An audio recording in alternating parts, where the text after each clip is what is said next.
Good evening and welcome to Newswatch tonight. On the segment Today's Conundrum, we take a look at the recent events of June 25th, 2025. What was that? Innocent Kenyans were killed as goons unleashed violence on innocent businesses. What does this symbolize for our nation and what is the remedy? Stay tuned for that. And before that, let's take a look at the day's news. I'm Tess Njenga and our sign language interpreter is Boniface Mureithi. President William Ruto has dismissed calls for his resignation from opposition leaders and the protesting youth, urging them to provide a constructive alternative to his leadership instead of promoting violence and instability. He made the remarks today, Friday, during the International MSMEs Day celebration, a response coming after violent protests on June 25th, which caused damage to businesses, looting, arson, injuries and deaths. Dolly Murigi now reports. Speaking amid rising political tensions and nationwide anti-government protest, the head of state dismissed chant of Ruto must go as empty rhetoric unless accompanied by lawful and constructive strategy. This response came after violent protest on June 25th, which the president condemned, citing the damage caused to people's livelihoods. And if it's a question of terms, the Constitution already has sorted out and settled the issue of terms. Terms are limited. You can either be 1 term, you can be 2 term. Maximum. You cannot have more than that. So what is this craze about terms? The Constitution already provides for those terms. So please, let us look for the solutions of our challenges. And solutions cannot be found in terms. Solutions are found in strategy and a plan. And if it is Ruto must go, tell me how you want me to go. What? Ruto challenged the opposition leaders and critics to propose better policy alternatives that outperform his administration's development agenda, specifically focusing on job creation and the cost of living, implying his current policies are already effective in these areas. If you want Ruto to go, please, my simple advice to you, look for a better plan. Convince the people of Kenya that you have a better plan. This one of mine has created 250,000 jobs in the housing sector. Look for one that creates 500,000. This one of mine, I have brought down the cost of unga from 240 to 160. Look for one that brings it to 50. Violence will not. Anarchy will not. It will not sort out our country. Let us not fool ourselves. However, Ruto seems frustrated by incitement to hate and violence, reiterating that political change must be rooted in persuasion, not distraction. He also pointed criticism as religious and political leaders whom he accused of fueling unrest. Dolly Murigi for Hope TV. Much appreciated, Dolly Murigi, for that report. Now, the Law Society of Kenya, LSK, has slammed the government's response to the June 25th protests, calling its remarks reckless, insensitive, and misleading. LSK President Faith Odhiambo dismissed claims that the society played a partisan role in the demonstrations, which left at least 16 people dead and dozens injured. In a statement issued Friday, Odhiambo affirmed LSK's commitment to the Constitution, public interest and rule of law, warning that attempts to politicize the society were baseless and dangerous. The LSK also condemned statements by Interior Cabinet Secretary Kipchumba Murkomen and other officials defending police actions during the protests, expressing outrage over what it termed the justification of excessive force and extrajudicial killings.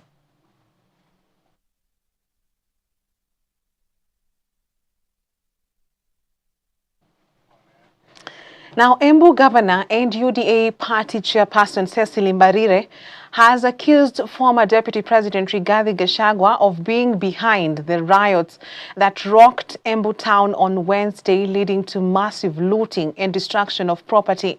Speaking after touring the businesses and government facilities that were vandalized and looted during the Gen Z protests, Governor Mbarire slammed Gachagua, accusing him of planning and financing the riots.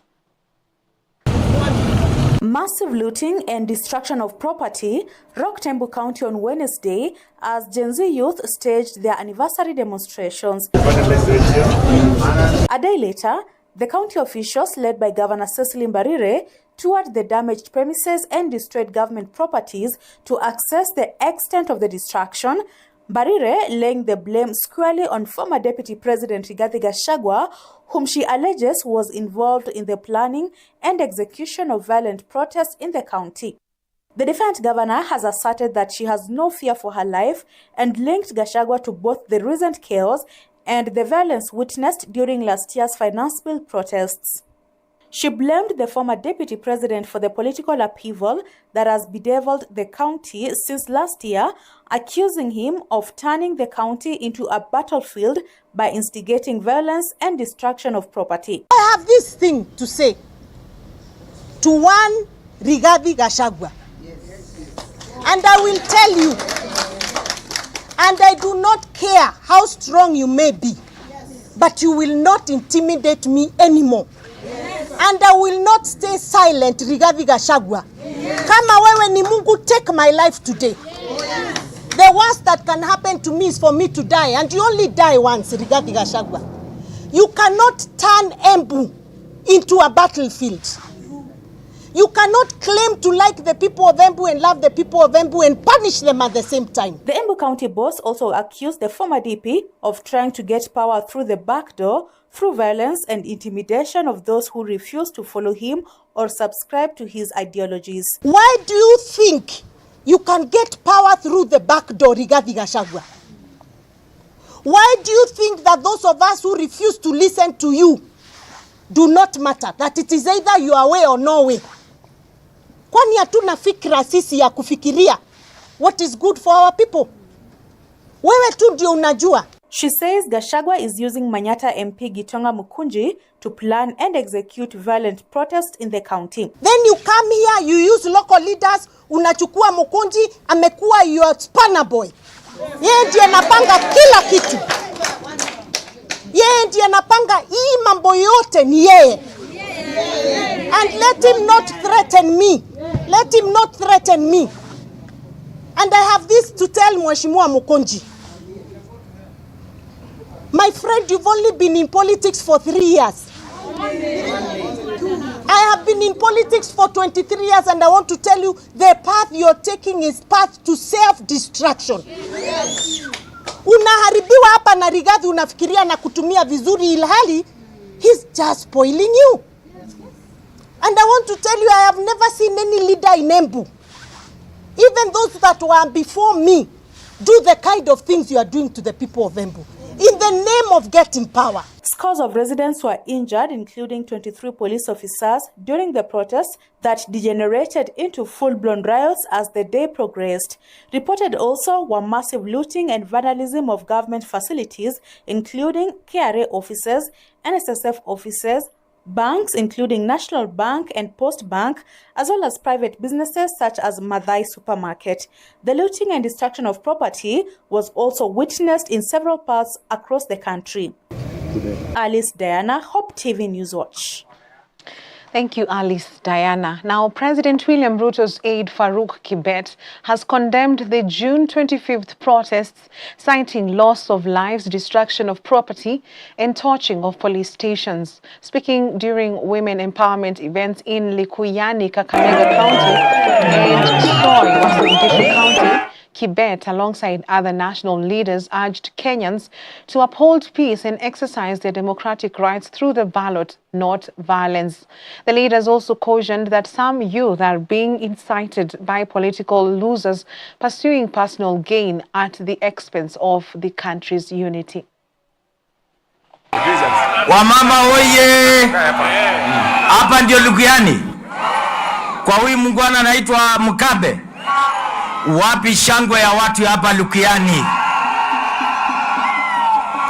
Sisi tumekuja hapa Lukiani kwa sababu kazi mzuri ya mbunge wenu.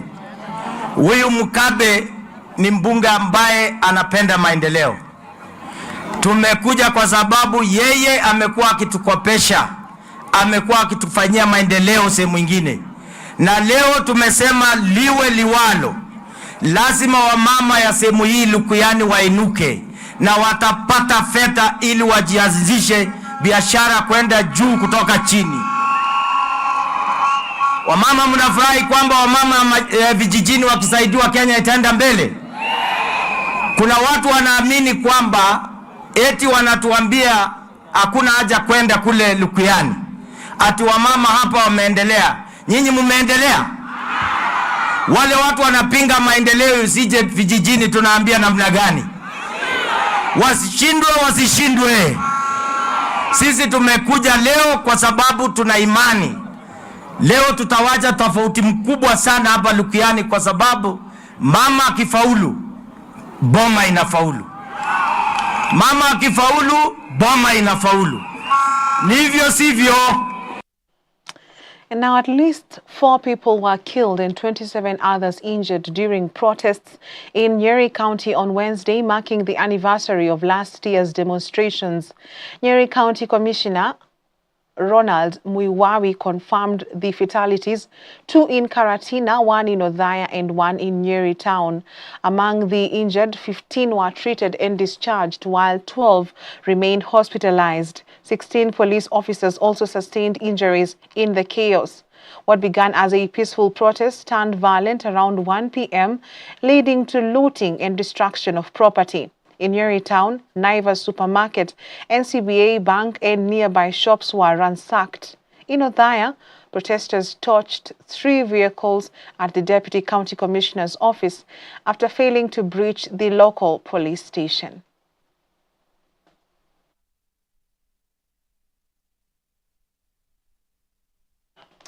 On that note, let's take a short break on News Tonight. We will be back with business news. Stay with us.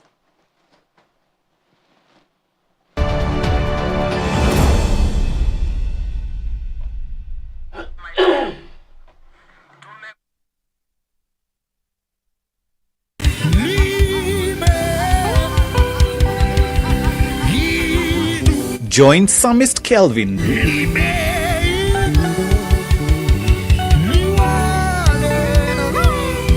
this Sunday for a moment of worship on Ultimate Worship.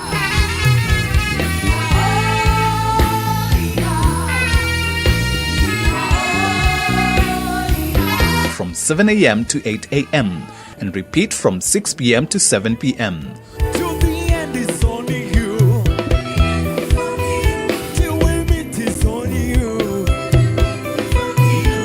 Hope TV, look and live.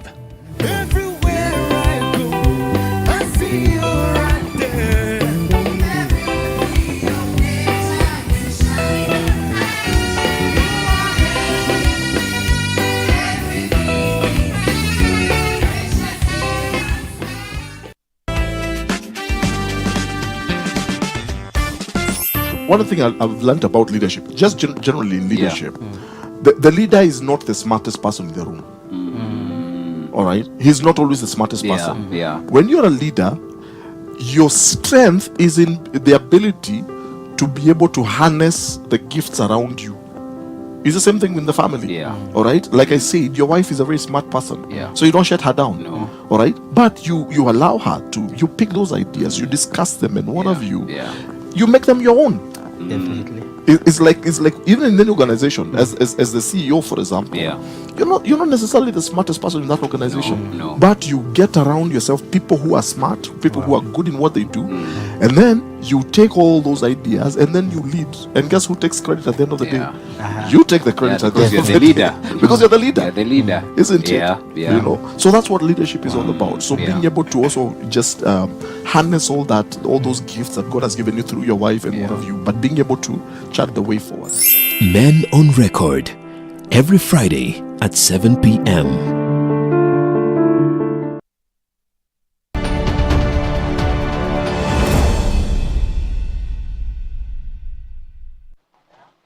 Welcome back in business. The Ministry of Agriculture has condemned the looting and vandalism of the NCPB depot in Maua, Meru County on June 25th, calling it a serious threat to national food security. Over 7,300 bags of fertilizer worth 29.5 million shillings was stolen, inputs critical for the ongoing planting season.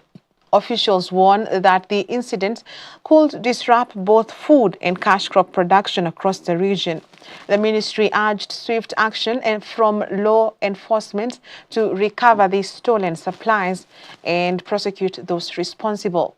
Terming the act an abuse of democratic space, the government emphasized that such destruction undermines economic stability and endangers the livelihoods of farmers.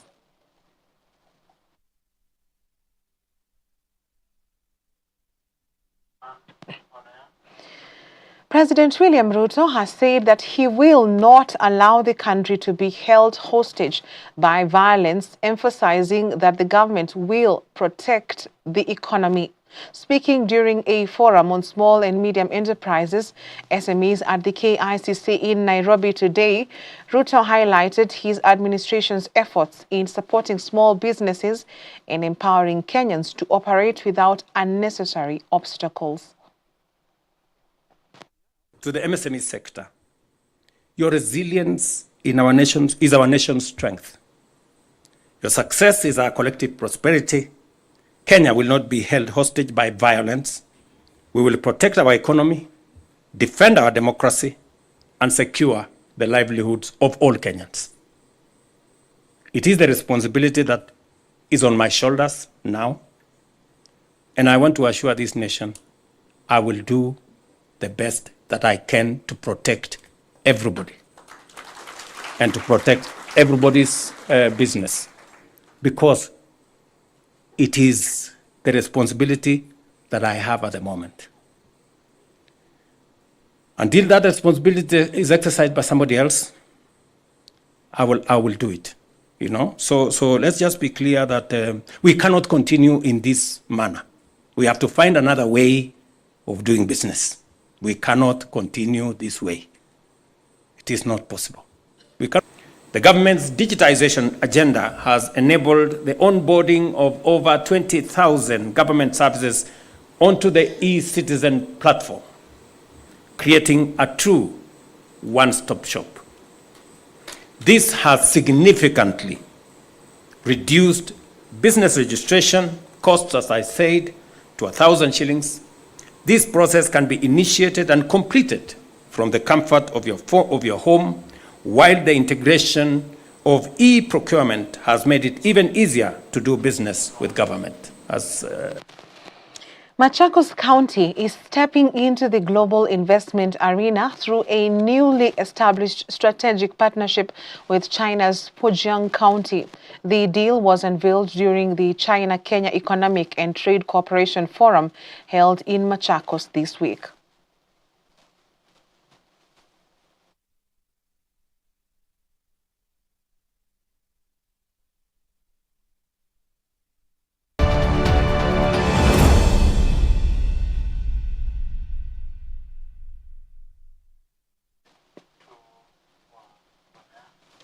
And in sports, KCB Football Club has named veteran coach Robert Matano as their new head coach ahead of the 2025-2026 FKF Premier League season.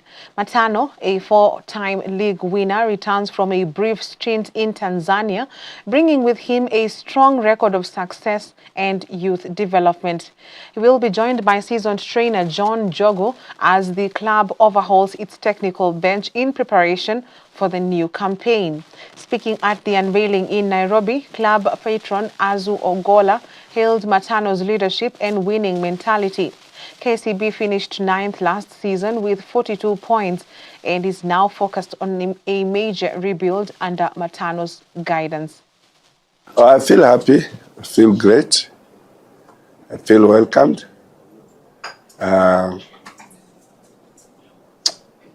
I think I belong for football family. Now I'm a newborn KCB family. So I feel happy to be here. All players are good. What we need is to just change mentality and attitude. And also we want to bring new life, new experience, different experience. That's why we are looking for other players from outside the country to come and support us and to give a different experience in the team, and also to make sure that we are bringing the best, and we need the best from every player in our team. Well, Matano has got a very good track record. When we looked at several coaches across the spectrum, he's got a very good proven track record in terms of his performance. He's carried the trophy at least 4 times with Tusker. And we look at his maturity level and what he's going to bring to the team. It was stood out for us, and that's why we selected Matano for this assignment. Triple Olympic champion Faith Kipyegon was only 6 seconds away from making history on Thursday night when the track legend finished just short of becoming the first woman to run a mile in less than 4 minutes. Kipyegon ran the race at the State Charles in Paris in an impressive 4 minutes and 6 seconds, smashing her own world mark and raising hopes that one of world's sport's most famous barriers for women could be broken. Faith Kipyegon has spoken out after her bold attempt to become the first woman to run a sub-4 minute mile on Thursday, June 26th. Although she missed the mark, clocking 4 minutes and 6 seconds, she still broke her own 2023 world record of 4 minutes and 7 seconds. In a statement released today, Friday, Kipyegon said the run was about pushing limits and inspiring young girls to believe in themselves. She thanked her team, Nike pacemakers, organizers, and fans worldwide for their support, adding that it's not if, but it's about when. As they go through in 2:01.7, and you keep an eye on Faith and that green light, which is right where she wants to be, maybe a step or two light behind, but she is known as an amazing closer, sub-60 in her world record performance, and she ran 1,000 meters just a few weeks ago where she ran at sub-4 minute mile pace. Now with a lap and a half to go. We're at 600 meters. Cooper Tier has moved up. They look like they're changing formation, and she was going right there with Grant Fisher. Chase the lights, chase the Pacers, chase history here in Paris. As we come down the main straightaway for the penultimate time. Look at how far she is ahead of the green lights of her world record at the bell, 3:01.84. 1 lap to go, Paul. She is digging deep now. You look at her stride opening up. She's still got great knee lift. I'm always looking for knee lift at the end of a race. She is with those green lights. The front Pacers have gotten away a little bit, but that was something that they had planned for. So this smaller group now trying to keep that wind at a minimum and keep Faith going down the backstretch for the final time. Come on, Faith. She's going to the arms now. We've got 200 meters, Paul. Here we go. Everybody on their feet here in Paris. Could she have even imagined as a 5-year-old running barefoot to school that she would be on this stage in front of this crowd, heading off the backstretch for the final time? Faith against the clock. The Pacers step away. They begin to support as Faith Kipyegon heads towards history here in Paris as she gets under her previous world best. Absolutely amazing. Absolutely amazing. 4:06.91.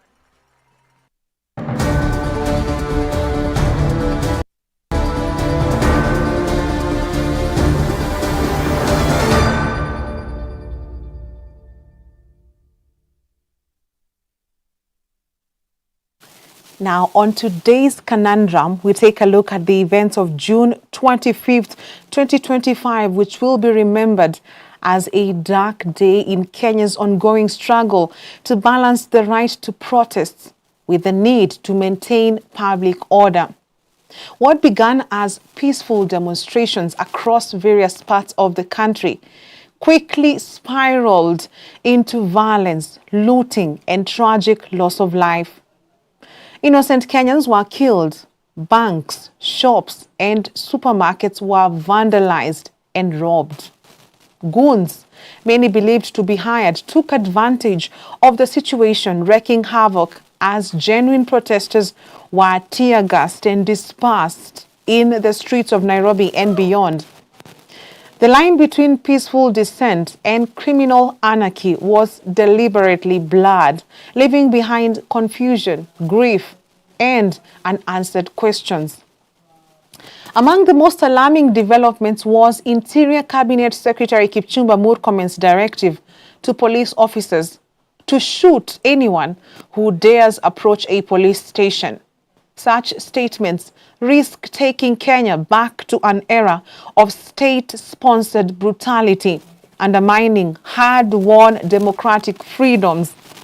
Are these the actions of a government trying to maintain peace or signs of a system cracking under pressure? The heart of the matter lies in the delicate balance between maintaining public order and protecting constitutional rights. Peaceful protest is a cornerstone of any democracy.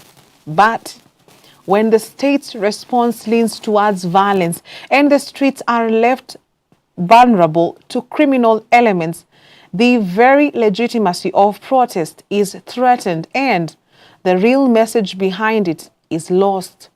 So we must ask, are protests helping or worsening the situation? The answer is complex. On one hand, youth-led demonstrations have awakened national debate on accountability, governance, and economic despair. On the other hand, when protests become violent or are hijacked by those with darker agendas, they risk undoing the very cause they aim to advance. As Kenyans, we need to ask ourselves whether the intent of the protests is being reached. The police tear-gassed innocent protesters as criminals seemingly had a free ticket to have their fill of hard-working Kenyans' properties without cost. Is the government abating violence in a bid to curtail the right to protest? The fact that police were last week seen comfortably in the midst of goons pokes holes into the government's innocence in instigating violence. Ultimately, Kenya is at a precipice, a crucial juncture where the country has an opportunity to change its course for better or for worse. The country must defend the right to protest while decisively rejecting chaos. Law enforcement must protect citizens, not treat them as enemies. And leaders must choose dialogue over suppression. But will they really choose what is best for this country, Kenya? The road ahead demands courage, restraint, and above all, a recommitment to the values that bind the nation together: justice, peace, and freedom. In the book of Proverbs chapter 29 verse 2, the Bible says that when the righteous are in authority, the people rejoice. But when the wicked rule, the people mourn.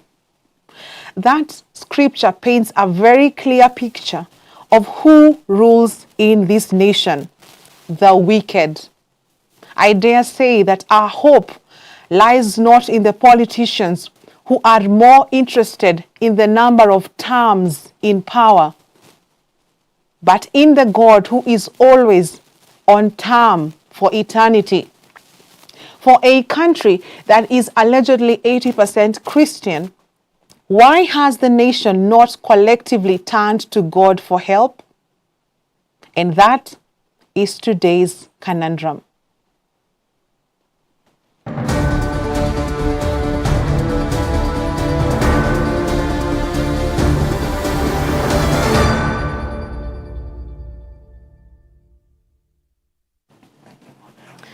And today's conundrum indeed brings us to the end of Newswatch this evening. On behalf of the whole team that has contributed to the success of this bulletin, thank you for watching. I'm Tess Njenga and our sign language interpreter is Boniface Mureithi. Till next time, have a good night and a great weekend.